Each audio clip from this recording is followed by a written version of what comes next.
Olá pessoal, boa tarde, bom dia, boa noite, tudo bem? Meu nome é Rodrigo Fadini, eu sou professor na Universidade Federal do Oeste do Pará, em Santarém. Eu estou gravando essa palestra aqui. Essa palestra foi ministrada, na verdade, em 2011, por ocasião do Congresso Brasileiro de Ornitologia e por ocasião de uma disciplina, a disciplina de Ecologia, que eu ministro aqui para os alunos do bacharelado em Ciências Agrárias da UFOPA, eu resolvi gravar essa palestra e disponibilizar aí no YouTube.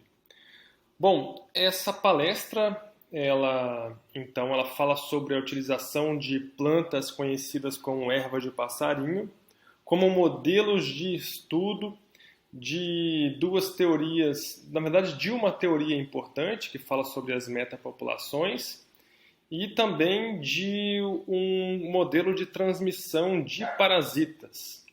Então, utilizando ervas de passarinho como modelos. Então, aí está o título da palestra: Potenciais estudos teóricos utilizando o sistema dispersor, erva de passarinho e hospedeiro como modelo de estudo, metapopulações e transmissão de doenças. Tá? Esse aí está o meu e-mail de contato. Se vocês quiserem entrar em contato comigo, por favor, fiquem à vontade para discutir ideias utilizando essas plantas como modelos de estudo. Beleza? Então, vamos começar a palestra aqui. Bom, antes de começar propriamente a palestra, eu gostaria de fazer aqui uma pequena homenagem para esse cientista super importante que faleceu em 2016. O nome dele é Ilkka Hanski, é um finlandês que espalhou, na verdade, pelo mundo inteiro, através de seus livros e publicações, o conhecimento sobre as dinâmicas metapopulacionais. Tá? Então, o Ilkka Hanski, infelizmente, veio a falecer em 2016 e deixou aí um legado de muitas pessoas trabalhando com o tema. Beleza? Bom, o roteiro dessa palestra de hoje, que vai durar cerca de meia hora, trata das possibilidades de usar ervas de passarinho como modelo de estudo. Então, na primeira parte da palestra, eu vou falar sobre alguns pré-requisitos existentes na teoria de metapopulações para que eu possa, então, utilizar as ervas de passarinho como um modelo de estudo para avaliar alguns desses pressupostos. Tá? E na segunda parte da apresentação, eu vou dar uma espécie de guinada, tá? E vou mostrar por que a gente não poderia utilizar as ervas como modelo de estudo de metapopulações. Estou contando um segredinho aí, espero não acabar com o sonho de vocês. E vou me voltar para utilizar as ervas como modelo para entender transmissão de parasitas. Beleza? Então, primeiro eu vou tentar convencê-los de uma coisa e depois eu vou tentar desconvencê-los e falar um pouco sobre a segunda parte da palestra. Bem, então, qual é a principal questão abordada pelo estudo de metapopulações? Então, fazendo uma pequena contextualização, aqui especialmente para os alunos no início da graduação nas áreas de ciências agrárias e ciências biológicas, quando eu estou falando sobre uma metapopulação, eu estou falando em um conjunto de subpopulações que estão divididas em manchas de hábitat. Tá? E aqui eu tenho exemplos, por exemplo, essa figura na parte esquerda superior, que é a Rebiu Uatumã, que fica lá no estado do Amazonas, e essas ilhas formam, então, essas ilhas de vegetação de floresta separadas aí pelo rio, formam, então, ilhas onde é possível entender a dinâmica das populações de diversas espécies que podem viver nesse tipo de ambiente.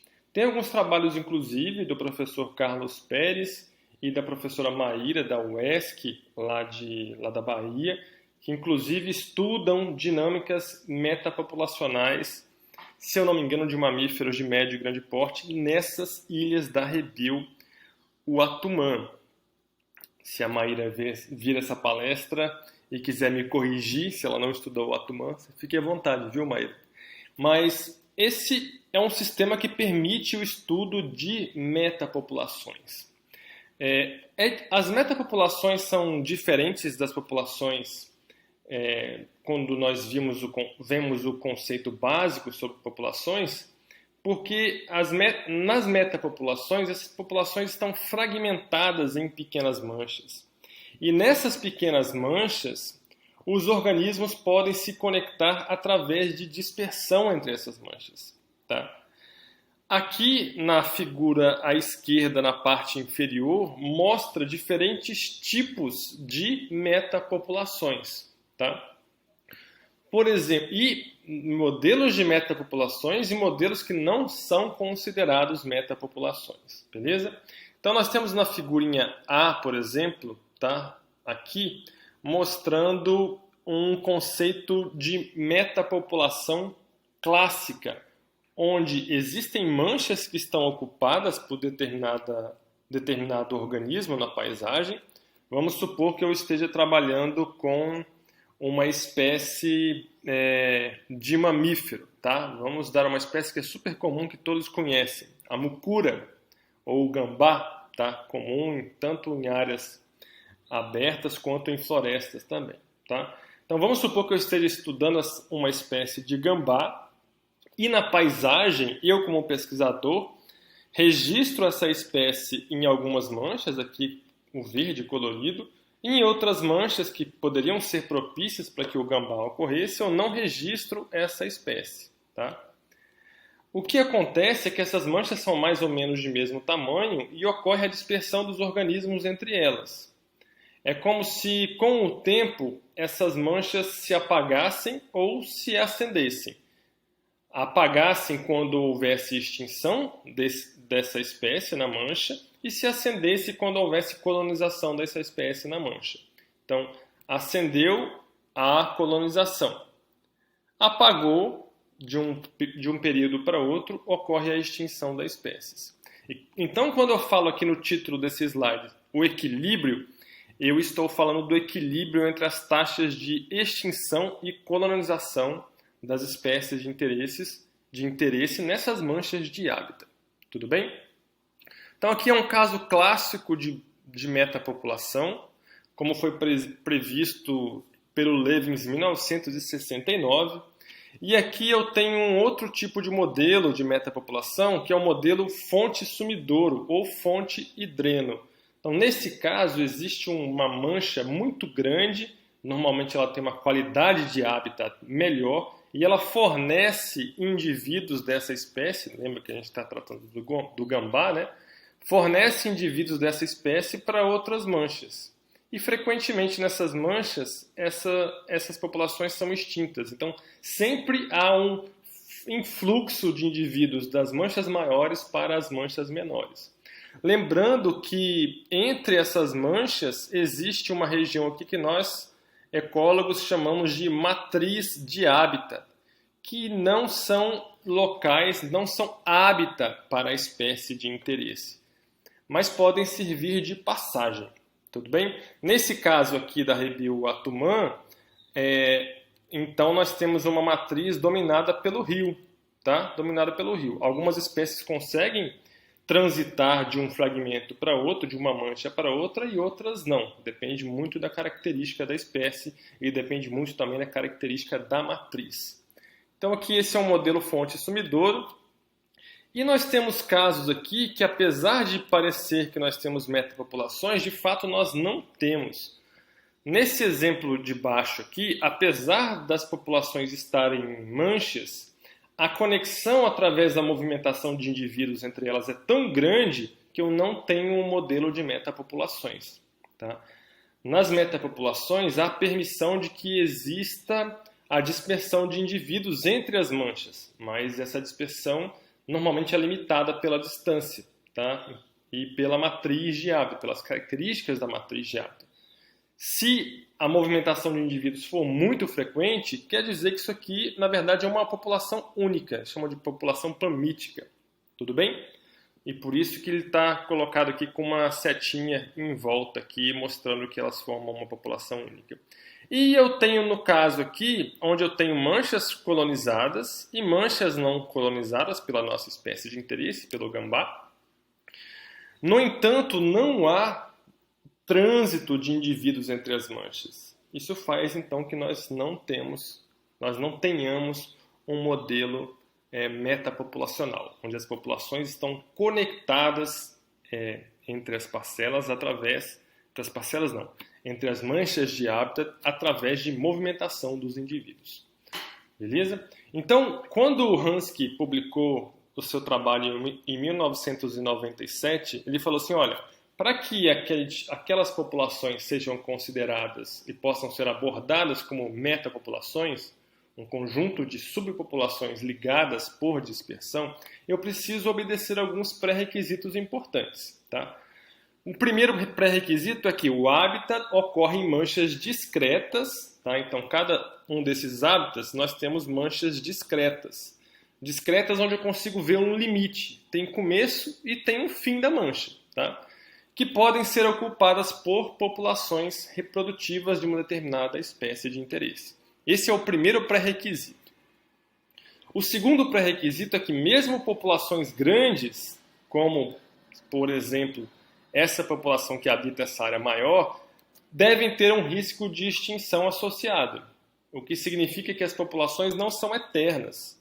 Tá? Existe a probabilidade que ela se torne extinta, mesmo que seja uma probabilidade baixa.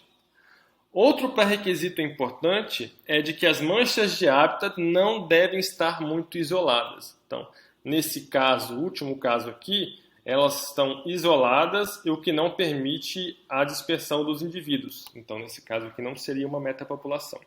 E as dinâmicas locais, ou seja, as dinâmicas populacionais de cada uma dessas manchas, elas devem ser assincrônicas. Lembra quando eu falei que em alguns locais eu teria acendimento das luzes ao longo do tempo e em outros locais eu teria que apagar as luzes ao longo do tempo? Isso fala a respeito da assincronia das populações nas manchas individuais.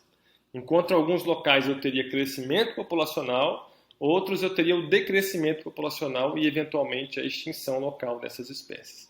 É por isso que eu falo então de acendimento e apaga das luzes, apagão, né? Apagão das luzes das manchas ao longo do tempo. Então esses são os pré-requisitos e o que a gente vai fazer aqui agora nessa palestra é tentar identificar as ervas de passarinho como modelo para estudar então as metapopulações.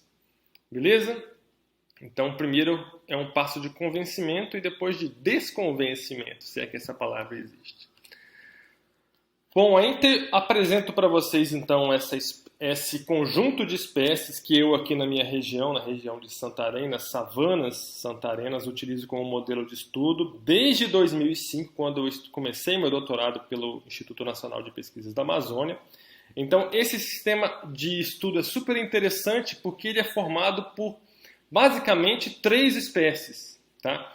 Nós temos uma espécie de erva de passarinho, que aqui eu estou representando os frutos dessa espécie. Eles estão maduros aqui no caso quando estão pretos e aqui estão imaturos quando estão verdes ou avermelhados. Nós temos então essa erva de passarinho, que é uma planta parasita.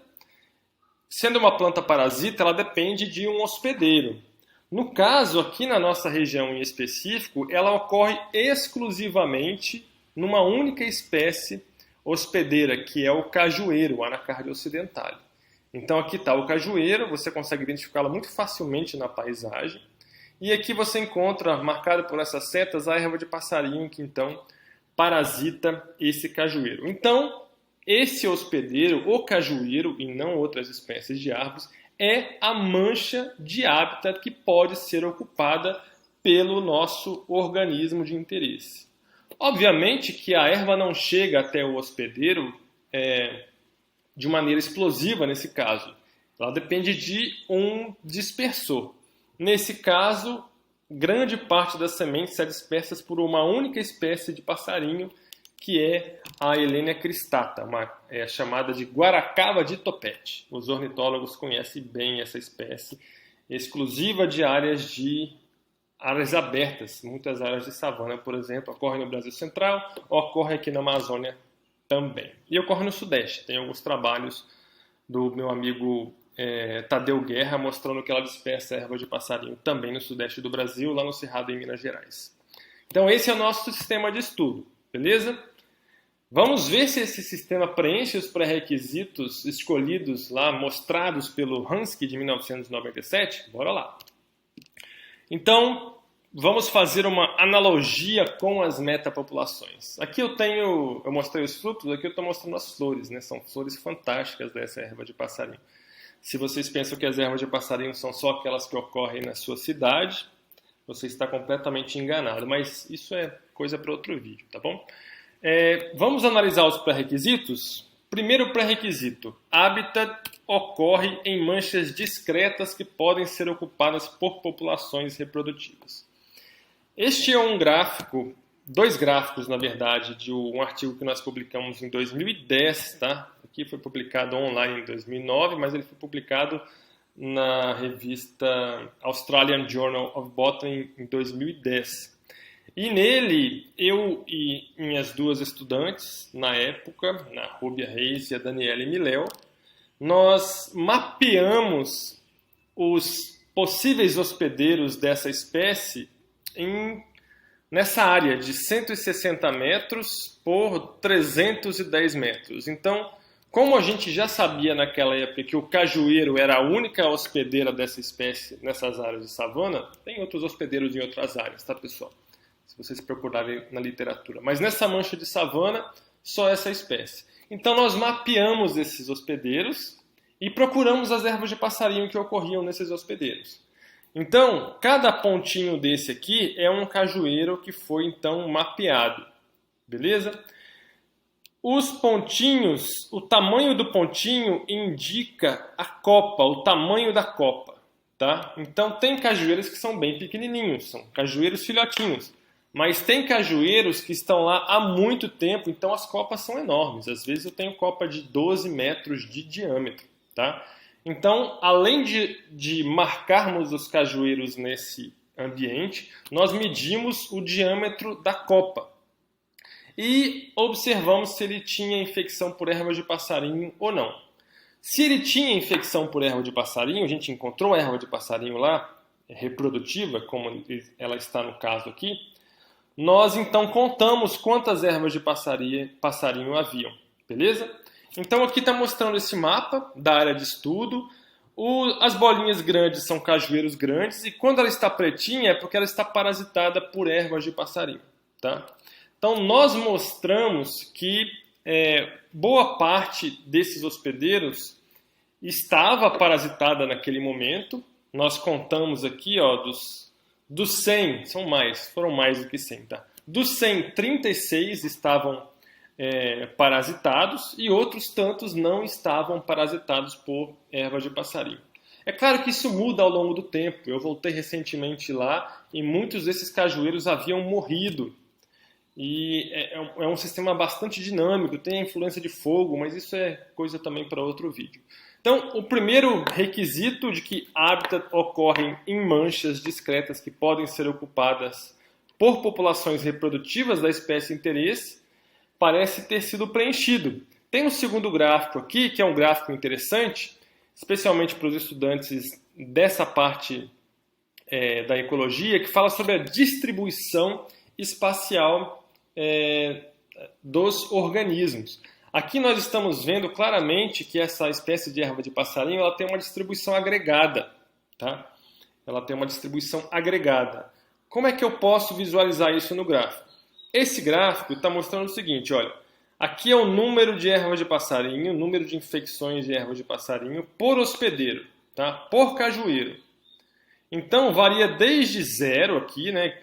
Lembra, grande parte dos hospedeiros não está infectada, né? Só 36% está infectada. Então aqui diz que grande parte dos hospedeiros, olha, tem quase nada ou nada de erva de passarinho. Tudo bem? Olha, número de hospedeiros e aqui número de infecções por hospedeiro, tá? Então, grande parte dos hospedeiros tem nada ou quase nada de erva de passarinho. E apenas uma pequena parte dos hospedeiros tem um montão de infecções.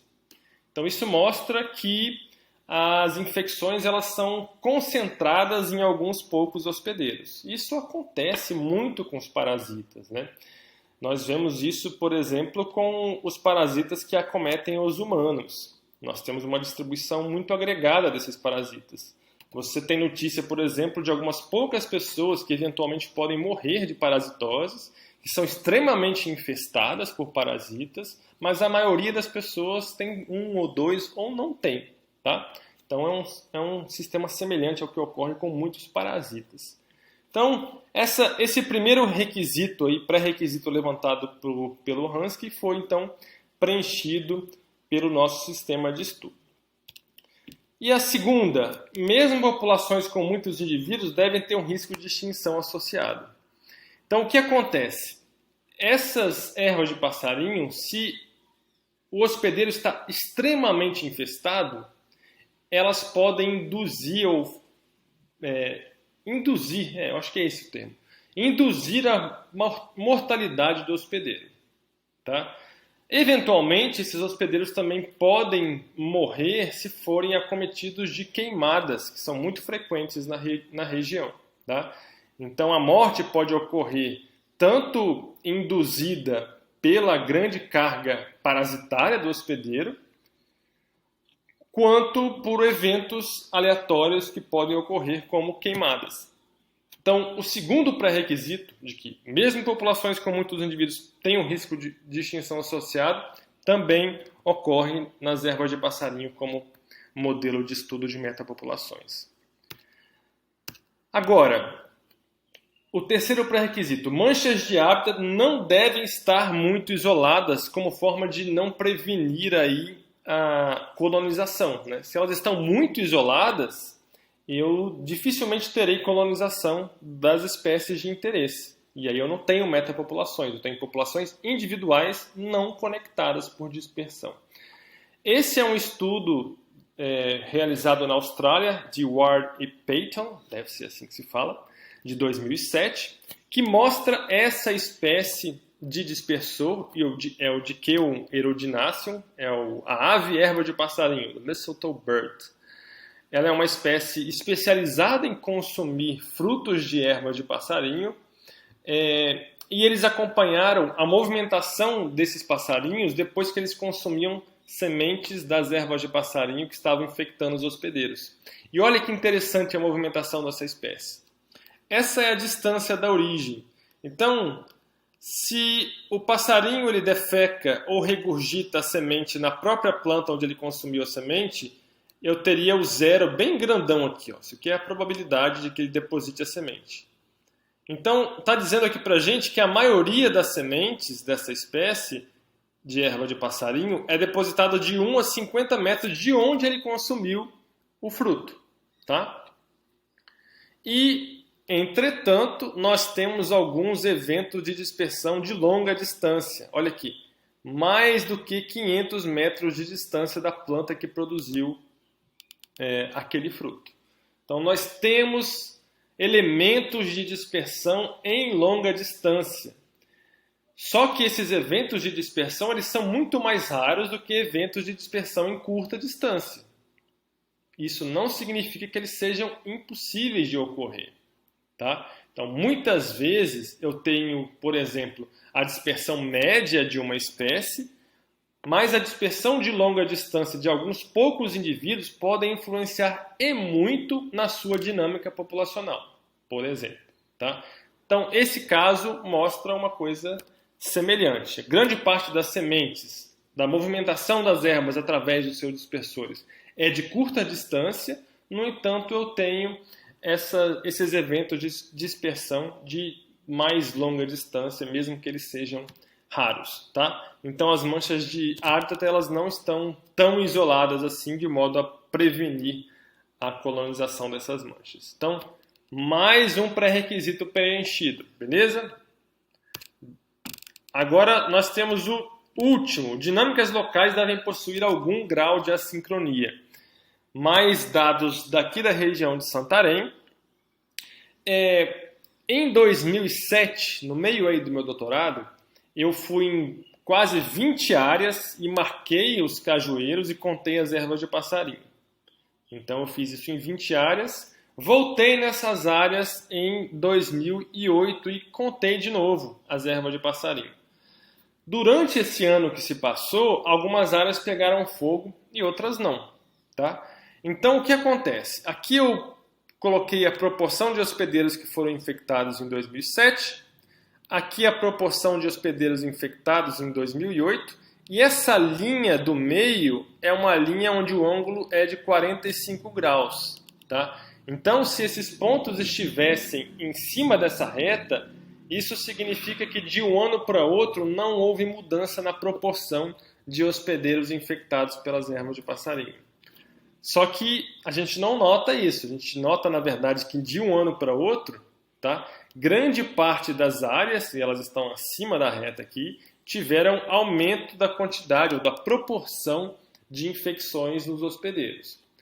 Algumas manchas medidas tiveram decréscimo de um ano para outro, tá? E o que é legal aqui é que eu esperava, durante aquela época, que quando o hospedeiro ou o conjunto de hospedeiros fosse queimado, eu teria uma redução drástica na quantidade de hospedeiros infectados por ervas de passarinho. Isso não aconteceu em alguns casos. Então, nós temos sítios que foram queimados, por exemplo, esses em preto, que apresentaram de um ano para outro crescimento nos hospedeiros infectados. Provavelmente porque esse fogo foi de baixa intensidade, não conseguiu queimar as ervas de passarinho que estavam no alto da copa dos hospedeiros. Mas o que eu quero mostrar nesse gráfico é que as dinâmicas elas são assincrônicas. Enquanto em alguns locais nós temos aumento da proporção de ervas de hospedeiros infectados, em outros locais nós temos decrescimento da proporção de hospedeiros infectados. Se todos esses estivessem para cima ou para baixo dessa reta, ou em cima da reta, eu diria que ocorria uma sincronia na dinâmica populacional. Mas como nós temos uma certa divisão, em alguns casos ocorre extinção e em alguns casos ocorre aumento ou diminuição e aumento, eu então tenho dinâmicas assincrônicas dependendo de onde eu estou avaliando essa situação. Beleza? Então, aparentemente, olhando aí pelos critérios de Hansky, nós temos que as ervas de passarinho preenchem todos os requisitos para serem consideradas como metapopulações. Na verdade, isso já foi ventilado em 1994 por um cientista, um ecólogo, Jake McCoverton. Esse artigo ele publicou em 94, depois tem um outro em 93, em 96 que ele publicou também, ventilando essa possibilidade. Esse artigo, inclusive, é bastante citado, tá? Mas nem tudo são flores na ciência e, obviamente, que os cientistas lançam essas ideias e essas ideias precisam ser testadas, né? E aí elas continuam na ciência ou elas são refutadas e a coisa anda, beleza? Então, o que acontece? Em 2002, dois pesquisadores, Erlen e Eriksson, dois pesquisadores, um é pesquisador e outro é pesquisador, são suecos, eles publicaram esse artigo na Journal of Ecology, criticando alguns estudos metapopulacionais, inclusive eles citam, se eu não me engano, esse estudo do Jake McCoverton, falando que nem todo organismo, especialmente planta, tá? Aqui ele trabalhou com planta, nem todo organismo, toda planta que tem uma distribuição agregada em manchas, pode ser entendida através de uma dinâmica de metapopulações, tá? Ele diz o seguinte, olha, essas plantas, como as ervas de passarinho e outras espécies que têm distribuição agregada e ocorrem em manchas, elas não deveriam ser trabalhadas como metapopulações, mas como manchas espacialmente estruturadas. Por que eles falam sobre isso? Porque eles questionam a escala espacial em que esses estudos foram realizados. Por exemplo, o meu estudo foi realizado numa escala espacial pequena, de certo modo, e os hospedeiros que abrigam as ervas de passarinho estão muito próximos entre si, tá? Então, a teoria de metapopulações, segundo eles, seria aplicada apenas para estudos de larga escala, quando eu estou trabalhando com uma escala regional. Se eu estou trabalhando com escala local, nós não deveríamos considerar uma dinâmica metapopulacional, mas uma dinâmica de manchas, tá? Nesse caso, eles dizem aqui para a gente que os processos locais eles são predominantes ao invés dos processos em larga escala, processos regionais. Então é por isso que, no caso, as ervas de passarinho e outras espécies de plantas não deveriam ser tratadas, então, como metapopulações. É claro que isso pode ocorrer para outras plantas que têm, sim, dinâmica metapopulacional, por conta dessa dinâmica regional, tá? O Hansky estudou algumas plantas que têm essa dinâmica regional. Tem alguns estudos também, eu não me lembro exatamente o nome dos autores, mas existem esses estudos. E se vocês quiserem entender um pouco sobre dinâmica metapopulacional em plantas, sugiro fortemente que vocês leiam e tomem esse artigo como ponto de partida. Inclusive, usem outros artigos que citaram esse estudo de Erling e Erickson. Beleza? Então, existem essas limitações e eu gostaria de falar sobre o uso das ervas para estudar agora a transmissão de parasitas, tá? Que tem dinâmicas locais. Beleza? Então, eu vou falar sobre erva de passarinho de um ponto de vista epidemiológico, sobre a transmissão de doenças, tá? Na verdade, que transmissão de parasitas, porque elas não causam sintomas de doenças, tudo bem?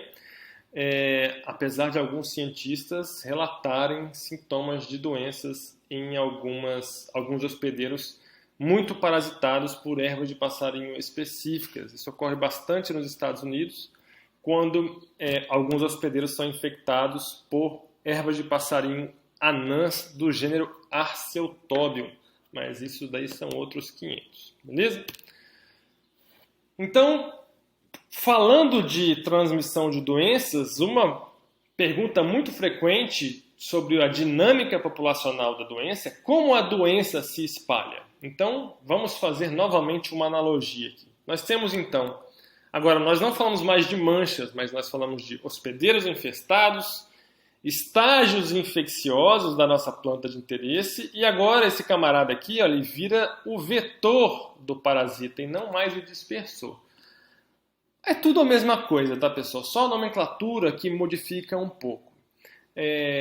Na verdade, não é tudo a mesma coisa, porque muitas vezes o parasita ele responde ao comportamento do hospedeiro.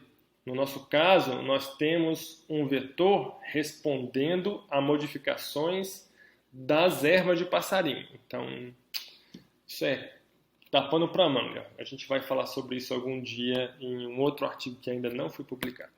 Então, nós temos aí um sistema super interessante formado então por um vetor de um parasita e um hospedeiro que recebe então esse parasita. Beleza? Nós temos outros princípios para entender esse sistema como um sistema de transmissão de doenças, tá?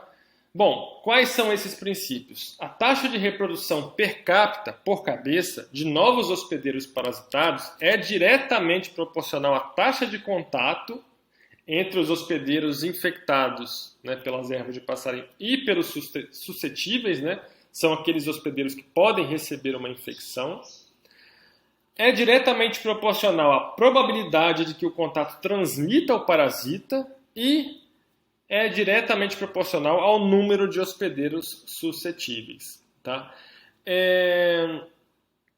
Existem duas formas de tentar modelar a transmissão de doenças, uma é dependente da densidade e outra dependente de frequência. Nesse trabalho que eu mencionei há pouco do Jake McCoverton, ele fala sobre as ervas de passarinho e sobre modelos de transmissão de parasitas dependente de frequência. Mas isso, novamente, é questão para outra palestra. Beleza? Quando eu apresentei essa palestra, o foco era sobre os passarinhos, já que eu estava no congresso de ornitologia. Então, eu queria falar um pouco sobre os passarinhos aqui, o comportamento deles na transmissão dos parasitas. Tá? Então, quando eu falo do comportamento dos vetores, eu estou falando sobre o contato deles entre o contato que eles fazem entre os hospedeiros infectados e os hospedeiros que não estão infectados, transmitindo aí esse parasita. No caso, nós estamos num período pandêmico agora, no caso da Covid, por exemplo, não existe esse vetor. A transmissão é direta de um hospedeiro que está infectado para um hospedeiro que não está infectado. Em muitas outras doenças, as ervas de passarinho têm um sistema semelhante, ocorre um vetor que carrega, então, estágios infecciosos dessa doença e transmite, então, para o parasita que não está infectado, tá? Então, aqui está um sistema super interessante, publicado num trabalho da Julian Alquema e do Carlos Martínez Del Rio, em 2002. Essa espécie de passarinho super bacana, que é a Phainopepla nitens, que ocorre no deserto da Califórnia, e aqui semente de uma espécie de erva de passarinho, Phoradendron californicum, que é uma espécie da família Santalácea, que ocorre muito nesse deserto, tá?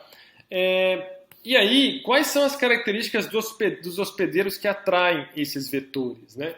Então, nesse artigo publicado, esses autores mostram o seguinte, olha, à medida que eu aumento o tamanho do hospedeiro, né, à medida que eu aumento o tamanho da árvore, há o aumento da probabilidade de receber sementes. Então, se você olha esse gráfico aqui, olha, hospedeiros grandes têm mais chance de receber sementes do que hospedeiros pequenos.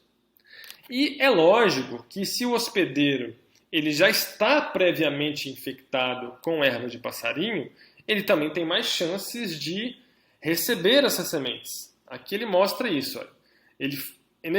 Essa curva aqui é para hospedeiros que não têm erva de passarinho. Beleza? Hospedeiros que não têm erva de passarinho. E aí ele está mostrando que à medida que você aumenta o tamanho do hospedeiro, você aumenta a chance desse hospedeiro receber sementes de erva de passarinho. Quando você olha hospedeiros que já estão previamente infectados, tá vendo aqui? Esse daqui está infectado com, em média, 4 ervas de passarinho. Esse aqui com 8. Esse aqui com 16.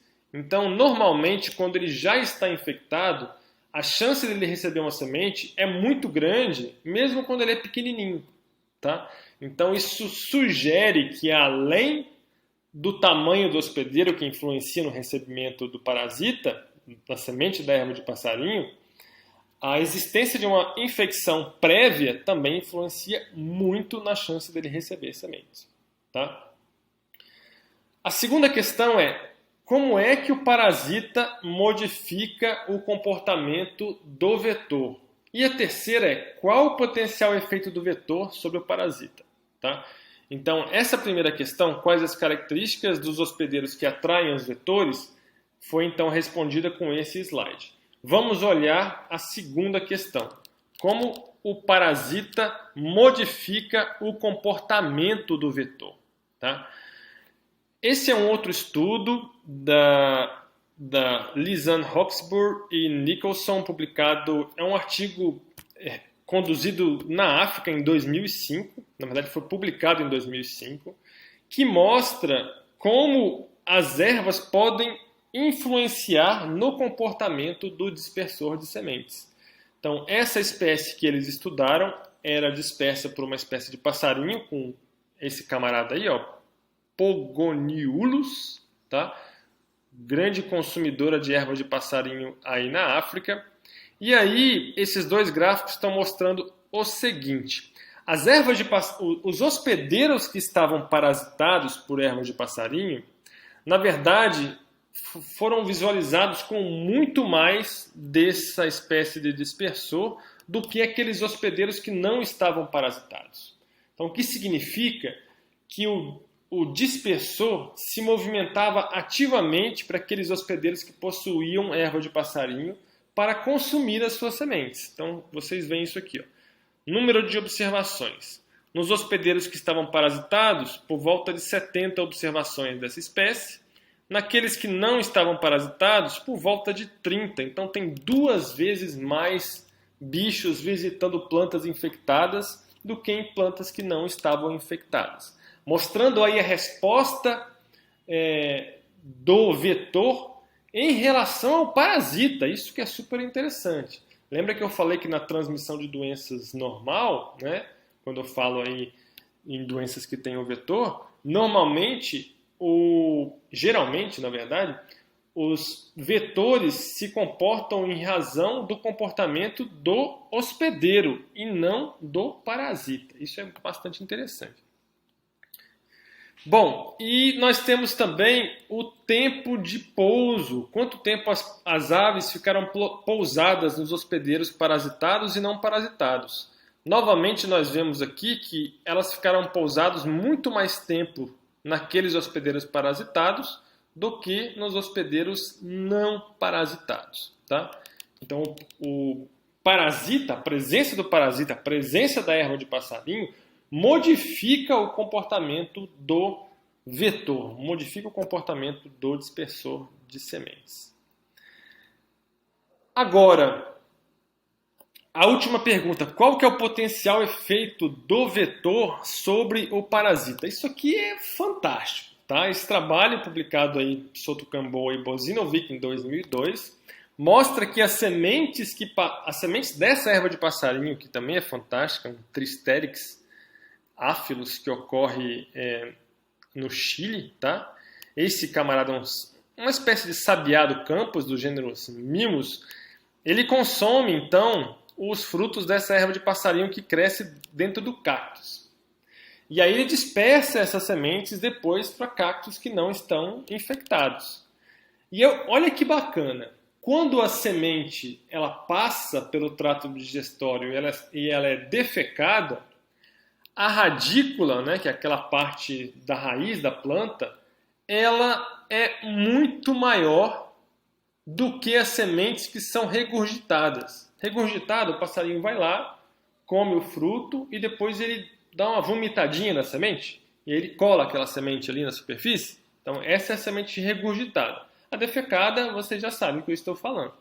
Então, quando o estudo fez a comparação, aqui ele está mostrando sementes regurgitadas de frutos não maduros, sementes regurgitadas de frutos maduros, então são os quadradinhos aqui embaixo, olha aqui.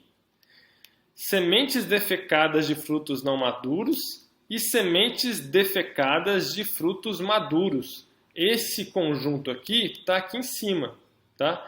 Então, essas sementes defecadas, especialmente as de frutos maduros, têm o tamanho da radícula muito, mas muito maior do que as sementes que foram regurgitadas. Quanto maior? Só você olhar a média aqui, ó. Aqui por volta de 4, aqui por volta de 20 ou 24, 6 vezes maior, 4 vezes maior. Mas o que isso interfere no parasitismo do novo hospedeiro? Olha, dê uma olhada nesse espinho. Se a erva de passarinho ela tem uma radícula muito pequena, ela não vai conseguir infectar a superfície do cactus que está lá embaixo. Então, quando ela passa pelo trato digestório e produz uma radícula grande como essa, 24 centímetros, 20 centímetros, 16 centímetros, ela consegue, então, alcançar a superfície do cactus e entrar, né? Porque essa espécie é uma espécie endofítica, né? Todo o sistema fica dentro do cajueiro, né? Dentro do hospedeiro. E depois, quando ela floresce, ela consegue ser vista na parte externa. É uma espécie fantástica, tá? Então, nós temos aí o efeito do vetor, nesse caso, essa espécie, Mimus, sobre o parasita, tá? Formando um sistema fantástico de estudo. Aí tem muitos trabalhos do grupo do professor Rodrigo Medel que estuda esse sistema super interessante, tá? Bom, esse é o nosso último slide, antes do slide de agradecimento, que fala de algumas questões que podem ser exploradas ainda, que foram pouquíssimo exploradas pelos pesquisadores. São oportunidades de estudos interessantes, né?